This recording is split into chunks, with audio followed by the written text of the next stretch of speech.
Mercy and grace are not the same thing, and understanding the difference between them will transform how you pray this morning. Mercy is God withholding the punishment you deserve. Grace is God giving you blessings you don't deserve. One stops the bad from happening. The other brings the good into your life. And when you start your day thanking Him for both, everything shifts. Think about it. You woke up today. That's mercy.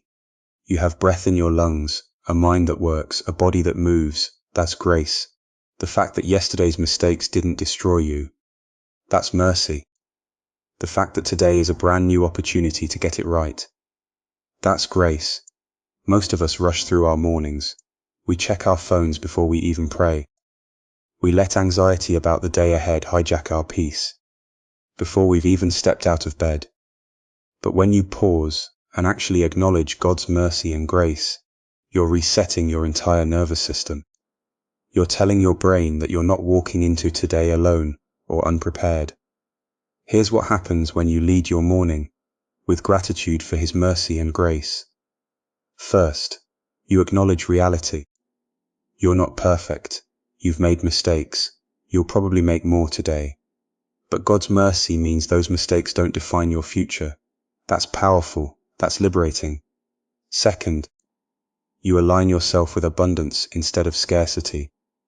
Grace means God is actively working for your good. He's not waiting for you to earn His favor. He's not keeping score. He's already given you everything you need to have a blessed day. When you thank Him for that grace, you're not asking Him to start helping you. You're recognizing that He already is. Third, you create a filter for how you experience the day. When something difficult happens, mercy reminds you it could have been worse. When something good happens, grace reminds you it's a gift, not something you manufactured through sheer willpower. You stop taking things for granted. You stop taking things personally. You become more resilient and more grateful at the same time. The peace you're looking for this morning isn't something you have to create. It's something you have to receive.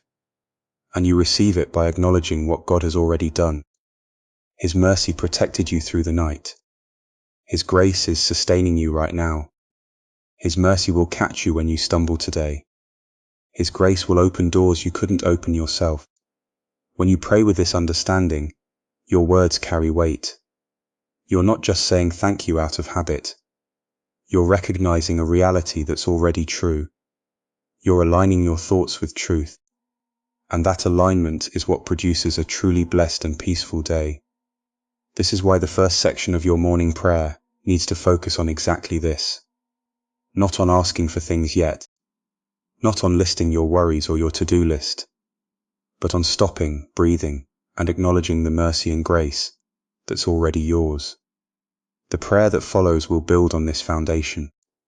It will take this gratitude and turn it into protection, provision, and purpose for your day. So let's be clear about what mercy and grace actually mean in the context of your morning. Mercy is God's refusal to give you what you deserve.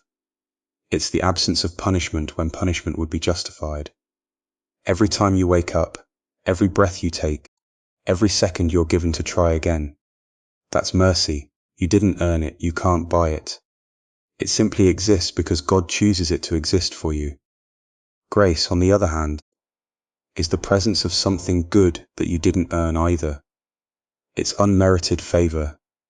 It's the strength you didn't know you had when you needed it most. It's the door that opens when you thought every door was locked. Grace is God giving you what you don't deserve. The opposite of mercy, but equally powerful. When you pray with this understanding, something shifts. You're not approaching God from a position of lack or desperation, even if you feel desperate. You're approaching from a position of recognition. You're saying, I see what you've already done. I acknowledge what's already mine. That's why the order matters. Gratitude first, then petition, then protection. Because here's what happens when you start your day in genuine thankfulness for mercy and grace. Your nervous system settles. Your mind stops spinning through threat scenarios. You're not in fight or flight mode. wondering if today will be the day everything falls apart. You're in a state of remembering that you've been held through every hard thing so far. This isn't positive thinking. This isn't pretending your problems don't exist. This is different. This is rooting yourself in reality. The reality that you are not abandoned, you are not forgotten, and you are not alone in whatever today brings. The people who pray this way, who genuinely practice this gratitude for mercy and grace, before they do anything else, they move through their days differently. They make better decisions because they're not operating from fear. They treat other people better because they're not defensive or depleted. They handle setbacks with resilience because they've already anchored themselves to something bigger than the setback. Your day will have challenges. That's guaranteed. But those challenges don't have the final word. Mercy and grace do. They came before the challenge. They'll be there during it. And they'll be there after it. This is what we're preparing for now. This is what the prayer you're about to pray will activate in your spirit. Not denial of difficulty, not magical thinking, but alignment with truth. Alignment with the mercy and grace that are already yours, waiting to be acknowledged, waiting to be invited into every single hour ahead. So when you pray this morning, you're not asking God to create mercy and grace. You're recognizing what's already been established. You're stepping into a reality that exists whether you acknowledge it or not. But the moment you acknowledge it, everything shifts. Your nervous system calms. Your perspective widens. You stop seeing the day as a series of obstacles and start seeing it as a series of opportunities to experience and extend that mercy. That's not naive. That's actually the most grounded thing you can do.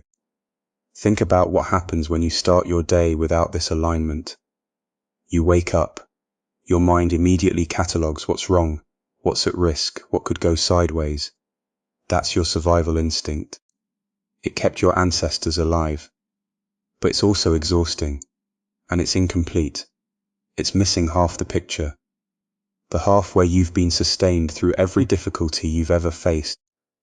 The half where grace has shown up in ways you didn't earn and didn't deserve. The half where mercy has softened circumstances that could have broken you. That's not sentimental. That's observable fact if you're willing to look.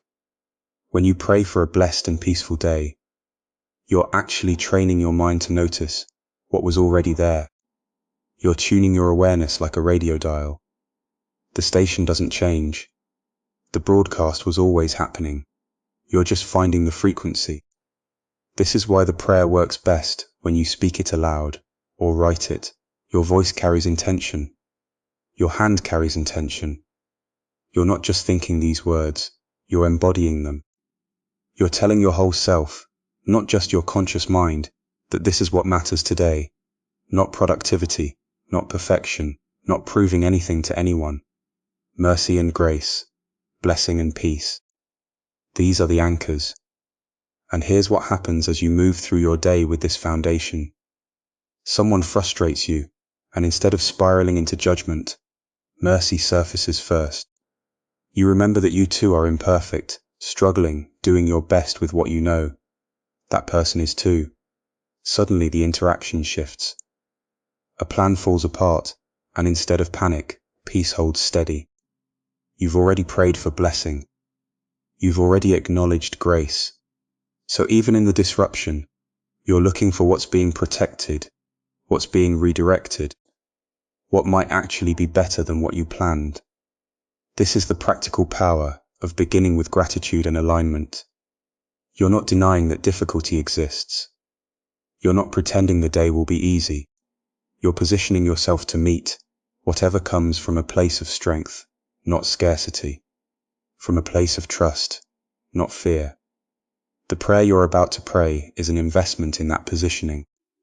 It's a few minutes that reshape the next 16 hours, not magically, psychologically, spiritually, neurologically. All the systems of your being start the day oriented toward what's true instead of what's threatening. That's the real blessing. That's the real peace. When you start your morning this way, You're not just feeling better. You're actually training your mind to recognize mercy where it exists. Because mercy is everywhere. It's in the breath that came without you earning it. It's in the people who showed up for you when they didn't have to. It's in the failures that taught you something instead of destroying you. But most people miss it. They wake up scanning for problems, so problems are all they see. The brain is built that way. It's a survival mechanism. Your nervous system looks for threats first always. That's not a flaw. That's ancient wisdom protecting you. But when you start your day in gratitude and prayer, you're essentially telling your nervous system, we're safe enough to notice what's working. We're secure enough to see the good. And that changes what you actually perceive throughout the day. You'll encounter the exact same circumstances, the same people, the same challenges, but you'll interpret them differently. The person who cut you off in traffic becomes someone having a hard day instead of an enemy. The setback at work becomes information instead of confirmation that you're failing. The loneliness you feel becomes an invitation to deeper connection instead of proof that you're alone. This isn't positive thinking. This isn't denial. This is honest recalibration. Grace means you're not the sum of your mistakes. It means you get another chance. It means your value isn't determined by your output. When you really internalize that in the morning, you move through the world differently. You take more risks because failure doesn't define you. You're kinder to others because you're not measuring their worth by their usefulness. You're more present because you're not constantly defending yourself against an imagined judgment. And that presence, that openness, that trust, that's where real peace lives. Not the absence of difficulty, peace in the middle of it. The kind that doesn't depend on everything going right. The kind that depends on knowing you're held. So when you pray for a blessed and peaceful day, you're not asking for a day without problems. You're asking to meet whatever comes from a different place. From a place of alignment with what's actually true about you and about the world. From a place where you remember that you've been shown mercy before and you'll be shown mercy again. That's not naive. That's not weak. That's the most practical foundation you can build your day on. That's not naive. That's not weak. That's the most practical foundation you can build your day on. When you start your morning from mercy, everything shifts. Your responses change. Your patience deepens. You stop interpreting every setback as a personal failure and start seeing it as information, as opportunity, as part of a larger story that's still being written. The people around you feel it too. They sense when someone is operating from a place of grace instead of fear. They respond differently. They soften. They're more honest, more willing to work with you instead of against you. This isn't mystical. It's human nature. When you're not in survival mode, when you're not braced for attack, you have actual bandwidth to think clearly, to listen, to create. You have room to be kind without feeling like you're losing something. You have space to be honest without needing to weaponize it. So as you move through your day, keep returning to this, not just once in the morning, but throughout. When you feel yourself tensing up, when you're about to snap at someone, when you're spiraling into worst-case scenarios, pause. Remember that mercy has already been extended to you. Remember that grace is operating in your life right now, whether you feel it or not. That changes what you do next. It changes how you speak to your family, how you handle the difficult conversation, how you respond when things don't go according to plan, how you treat the person who disappointed you, how you treat yourself. You're not pretending everything is fine. You're not bypassing real problems or legitimate pain. You're simply choosing to address those things from a foundation that's actually solid, from a place where you know you're loved, you know you're forgiven, and you know you're not alone in carrying what you're carrying. That's what an anointed morning really is. It's not about having perfect circumstances. It's about having the right orientation. It's about starting from truth instead of starting from fear. And that one shift, that one decision to begin your day in mercy and grace, instead of anxiety and self-judgment, that's what makes everything else possible. So tomorrow morning, before you check your phone, before you rush into your day, take those few minutes, speak it out, thank God for His mercy, ask for alignment, ask for peace, ask to move through your day from a place of grace. Then notice what changes. Notice how differently you respond. Notice how much more you're actually able to give when you're not running on empty. That's your real resource. Not more time, not more energy, not more luck. It's remembering, every single morning, that you've been shown mercy and you've been given grace. And from that place, you can handle whatever comes.